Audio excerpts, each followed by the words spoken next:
6장 반복문에 대해서 강의를 하도록 하겠습니다. 먼저 반복이란 무엇인지에 대해서 살펴보도록 하고요. 그리고 우리가 사용할 반복문이 세 가지가 있습니다. while문, do-while문, for문 이렇게 각각에 대해서 강의를 하도록 하겠습니다. 그리고 이런 반복문의 동작을 보조적으로 도와주는 역할을 하는 break나 continue 이런 것들에 대해서 살펴보도록 하겠습니다.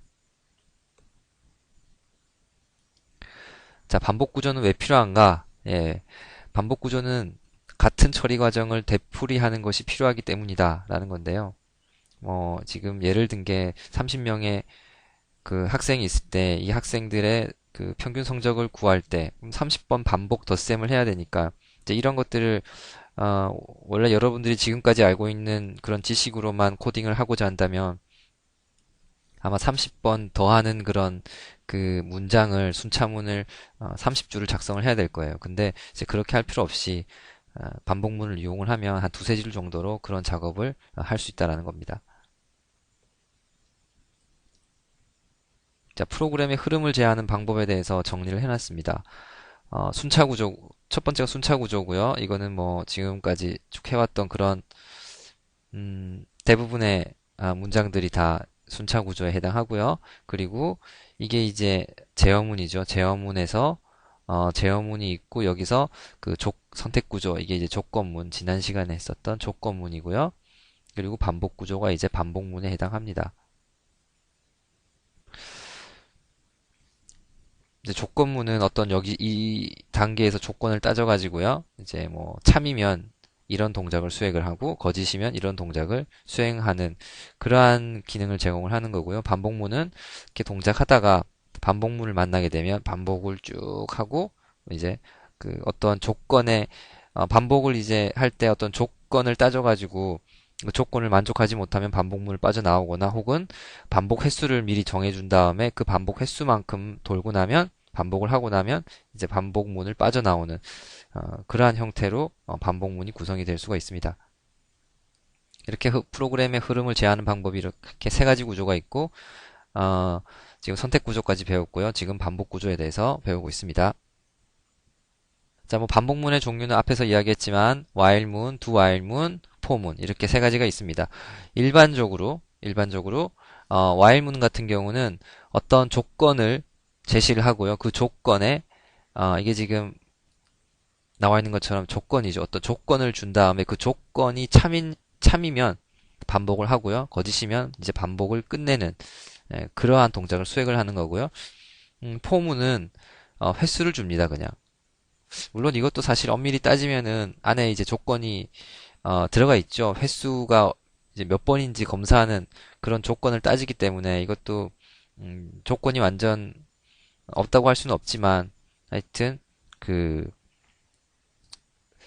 횟수를 주고 그 횟수만큼 반복을 하게 하는 게 이제 포문이다라고 이야기할 수 있습니다. 근데 사실은 둘 사이를 엄밀히 따지면은 이게 두 개가 완전히 다르다라고 이야기하기가 이게 다르다라고 이야기하기가 좀 애매한 부분이 있고요. 둘 사이는 서로 간의 변경이 가능합니다. 이렇게 변환이 가능해요.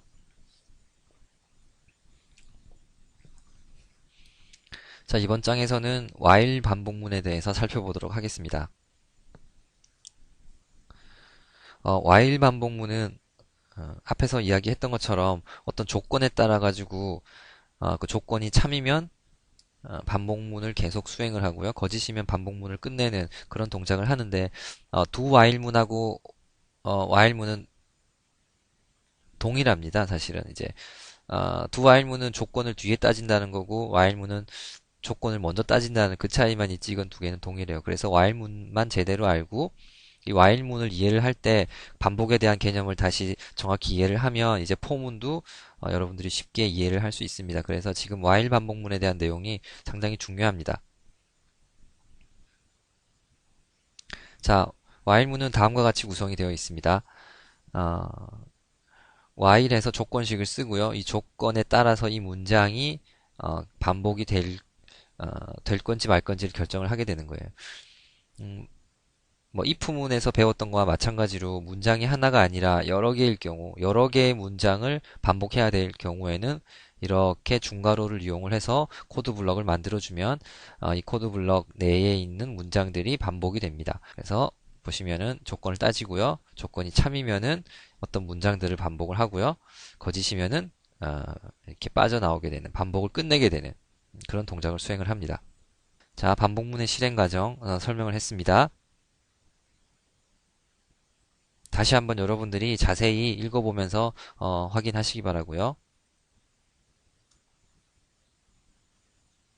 자, 마지막 3인 경우에 마지막 3인 경우는 조건이 거짓이니까 예, 반복이 끝나게 됩니다. while문에서 주의할 점들이 몇 가지가 있습니다. 앞서 봤지만 요런 경우에, 요런 조건인 경우에 뭐보다 작다라는 조건, 요런 조건을 따질 경우에는 대부분이 i 뿔뿔이 되죠. 이제 증가를 시키면서 이 값보다 이제 커지게 되면 이제 반복문을 종료를 하게 되는데요. 그런데 이런 식으로 해놓으면은 이제 무한 반복이 되거나 아주 많은 수의 반복을 하게 될 거예요. 그 이해보수 특성상 이제 돌아와가지고 한 바퀴 크게 돌아와야 되는 그런 문제가 발생하겠죠. 이런 뜻이죠. 0을 기준으로 이렇게 수의 범위가 있으면요. 여기가 이제 최대값이고 음의 최소값인데 원래는 내가 여기서 요만큼만 반복을 하려고 했는데 마이너스를 하게 됐으니까 이렇게 내려가겠죠. 쭉 반복이 되다가 여기서부터 다시 돌아가죠. 그 다음에 이렇게 쭉 될 거예요. 이렇게. 예. 쭉 이렇게 여기까지 가서야 이제 이 조건이 끝나게 되는 그런 문제가 발생을 이제 할 수도 있습니다. 그래서 이런 것들 조심을 해야 되고요. 이제 이런 것도 조심해야 되겠죠. 여기에 이렇게 중괄호를 넣지 않으면 이게 지금 반복문에 포함이 안 돼가지고 그냥 무한 반복을 하게 되는 그런 이제 문제가 발생을 할 수도 있고요. 또 이 조건문 뒤에 이런 걸 해놓으면 안 돼요. 그러면 여기서 그냥 끝난 거야. 조건문은. 그래서 이거 한 번 되고 그냥 이거 한 번 동작하고 그냥 끝이에요. 예. 그래서 이런 경우도 제대로 반복 동작이 되지 않는다. 이제 이런 경우 여러분들이 유의를 해야 됩니다. 이번 장에서 학습할 내용은 do while문입니다. 앞에서 이야기했던 것처럼 do while문은 while문하고 이제 거의 비슷한데 비교하는 부분, 이제 조건을 검사하는 부분이 뒤에 있다라는 거, 이제 이 차이만 있고 while문하고 동일합니다. 그래서 보면 지금 요렇게 사용을 하는데요. do라고 해서 시작을 하고요. 그리고 반복할 문장들이 여기 들어있고 그 다음에 마지막에 while 해서 조건식이 이렇게 들어있어요.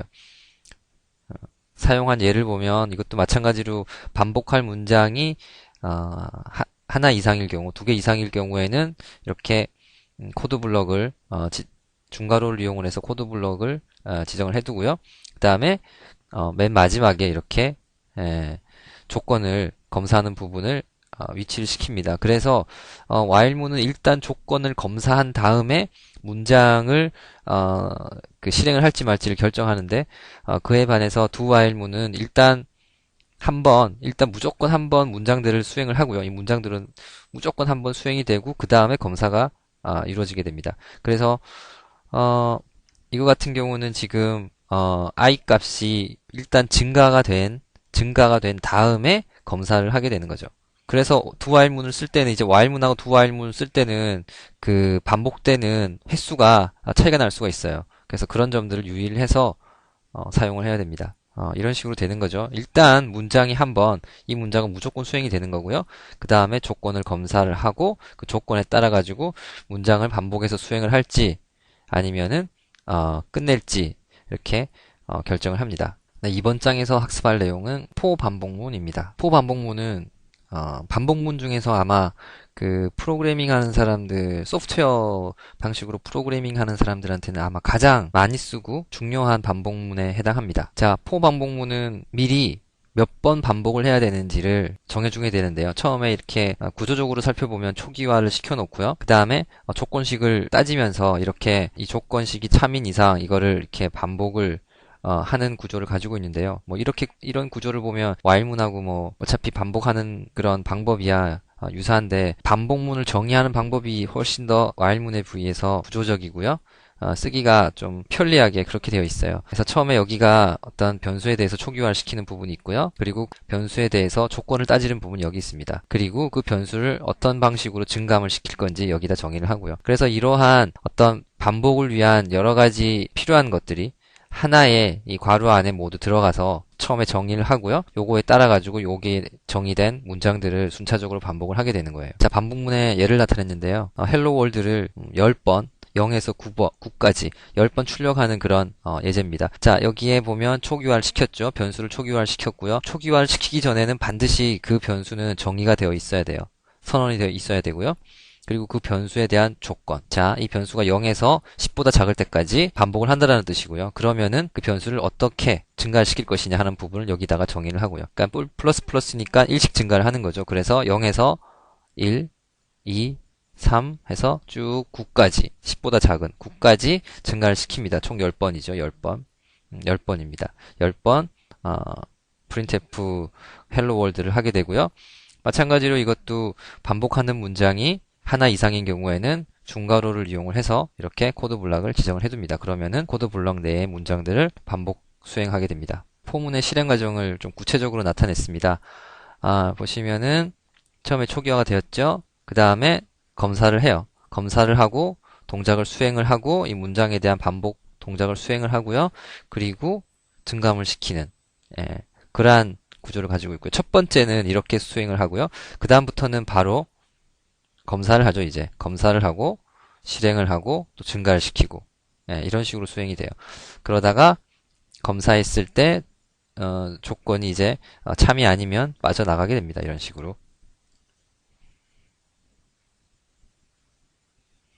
자, 이거는 그 포문의 실행 과정을 좀 더 구체적으로 쭉 나타낸 겁니다. 여러분들이 한번 확인하시면 될 것 같습니다. 이거는 그 while 루프와 for 루프를 좀 비교를 이렇게 해놨는데요. while 루프 같은 경우는 위에서 증감에 이용될 그런 변수에 대한 초기화를 위에서 해주고 조건식이 여기 들어갔죠. 그리고 반복돼야 될 문장들이 여기 들어오고 일반적인 경우에 이런 증감 여기 초기화를 한 그 변수에 대한 증감 동작이 여기 이렇게 들어가게 돼 있어요. 대부분의 경우에 좀 아래쪽에 들어가죠. 자, 이런 그 초기화 조건식 증감의 관계가 포문 같은 경우는 한 번에 들어있다라는 거예요. 하지만 이 조건식이 좀 복잡해지고 이런 경우에는 포문에다가 좀 쓰기가 쉽지가 않다라는 거. 그렇죠. 그리고 단순히 반복 동작만 어떤 정해진 횟수만큼 반복 동작만 수행할 경우에 while문을 쓰는 것도 또 비합리적일 수가 있고요. 괜히 이 코드 길이만 길어지고 그리고 여기저기 이런 초기화 조건식 증감이 나누어져 있기 때문에 보기 그렇게 좋지 않죠. 장단점이 다 있으니까 앞에서 이야기한 것처럼 그 선택해서 쓰면 될 것 같습니다. 자, 포문에서는 다양한 조건식을 쓰기는 쉽지 않지만 다양한 증감수식을 쓰는 거는 가능합니다. 예를 들어서 이런 식으로 되죠. 10에서 감소해 갈 때 19, 8, 7, 6, 5, 4, 3, 2, 1까지 감소해 갈 때는 증감이 아니고 이제 감소를 해야 되겠죠. 이런 식으로 할 수도 있고요. 0에서 9까지 10보다 작은 9까지 증가를 하는데 2씩 증가할 수도 있고요. 이제 곱하기 2씩 하면서 증가할 수도 있고요. 이런 수식을 넣을 수도 있어요. 초기화를 안 넣어줄 수도 있어요. 이러면 앞에서 초기화가 분명히 돼 있어야 돼요. 다른 데서. 이렇게 초기화를 여러 개를 시켜줄 수도 있습니다. 콤마 연산자를 써가지고 여기 여러 개 더 들어갈 수 있죠. 이건 콤마 연산자를 활용한 예인데 거의 이렇게 쓰지는 않겠지만 이런 것도 가능하다는 거예요. 그리고 여기다가 뭐 이런 걸 넣어줘도 되고요. 콤마 연산자니까 얼마든지 넣을 수 있죠. 마찬가지로 이런 코딩은 실제로는 잘 하지 않습니다. 하지만 이런 것들이나 이런 거는 많이 사용을 해요. 사실 이런 것들은 잘 사용하지 않고요. 하지만 여러분들은 이런 것도 가능하다라는 거를 알아두시기 바랍니다. 자, 이거는 포문 같은 경우는 그냥 단독으로 반복문을 쓰는 경우도 있지만 중첩 반복문이라고 해서 포문 안에 다시 포문을 넣어가지고 이런 식으로 다중 포문을 만들어서 써요. 사실 중첩 반복문 이라고 되어 있는데요. 다중포문이라고 많이 이야기를 하죠. 다중포문이라고. 자, 보면 이게 하나가 포문인데요. 포문인데 이거를 또 큰 포문을 만들어 가지고 이 포문 자체를 반복할 수도 있다는 거죠. 예, 반복할 수 있다는 거예요. 자, 예를 들어 여기 있는 경우 여기 보시면은 지금 0에서 3보다 작을 때까지니까 0, 1, 2 해서 3번 반복을 하게 되어 있죠. 이 3번 반복을 0에서 7보다 작을 때까지, 즉 0에서 6까지 7번 반복을 하라는 거죠. 그래서 3회 반복하는 거를 다시 7번 반복하라는 거니까 총 21회 반복하는 것에 해당합니다. 그 다중포문은 굉장히 많이 씁니다. 여러분들이 앞으로 많이 쓰니까 잘 기억을 해두기 바라고요. 특히 이따가 여러분들이 그 배열이란 걸 곧 배우게 되는데요. 배열을 보면 1차원 배열이 있고 2차원 배열이 있어요. 뭐 3차원, 4차원도 있는데 일반적으로 3차원, 4차원은 거의 쓰지 않고요. 1차원하고 2차원 배열 정도까지 쓰고 있는데요. 2차원 배열 같은 경우는 말 그대로 이런 2차원 배열이에요. 이런 XY 축이 있는 이러한 그 2차원 평면의 값을 이렇게 배치하는 것에 해당하는 그러한 게 이제 2차원 배열인데 2차원 배열 같은 거 선언할 땐 그 이렇게 다중포문을 써요. 그래서 요거 하나가 포문으로 구성이 되고요. 그 다음에 요거를 반복하죠. 계속 이렇게 그래서 그 다중, 이중 포문을 사용을 해서 이러한 2차원 배열 같은 것들을 처리를 합니다. 이럴 때 많이 사용하니까 여러분들 반드시 기억을 해두시기 바라고요. 2차원 배열의 그 대표적인 것들이 2차원 배열의 어떤 대표적인 게 영상 같은 거예요. 영상은 여러분들 지금 보고 있는 게 영상이죠. 그 영상은 2차원으로 되어 있죠. 그러면 영상 정보를 어디에다 넣냐? 이런 2차원 배열에 넣어요. 2차원 배열. 그래서 이러한 영상을 처리하기 위해서는 이 다중포문을 일반적으로 쓰고 있습니다. 네, 이번 장에서 학습할 내용은 브레이크문하고 컨티뉴문입니다. 자, 브레이크문은 반복 루프를 빠져나오는데 사용이 되는 그런 구문인데요. 지금 예제를 보시면 이렇게 포문이 있죠. 포문이 있는데 이 포문이 증가를 하고 있어요. 이런 조건으로. 근데 i가 5와 같으면 브레이크 해서 그냥 빠져나오게 돼요. 그래서 출력은 지금 1에서 5까지밖에 되지 않죠. 그러니까 브레이크를 하게 되면 이 루프문 하나를 깨고 나오게 되는 거예요. 자, 이럴 때 쓰는 게 브레이크문입니다. 그 다음 컨티뉴문인데요. 브레이크문은 깨고 나오는 거고 컨티뉴문은 현재 방법을 중단하고요. 그러니까 컨티뉴문을 만나게 되면 이렇게 증감으로 그냥 넘어가게 돼요. 다음 반복으로 넘어간다는 거죠. 그래서 그냥 조건식으로 넘어간다고 생각하면 돼요. 다시 컨티뉴를 만나면 조건식으로 넘어가게 돼요. 네, 조건식으로 넘어가고 조건식으로 넘어가고 포문 같은 경우는 증감을 갖다가 조건식으로 넘어가게 됩니다.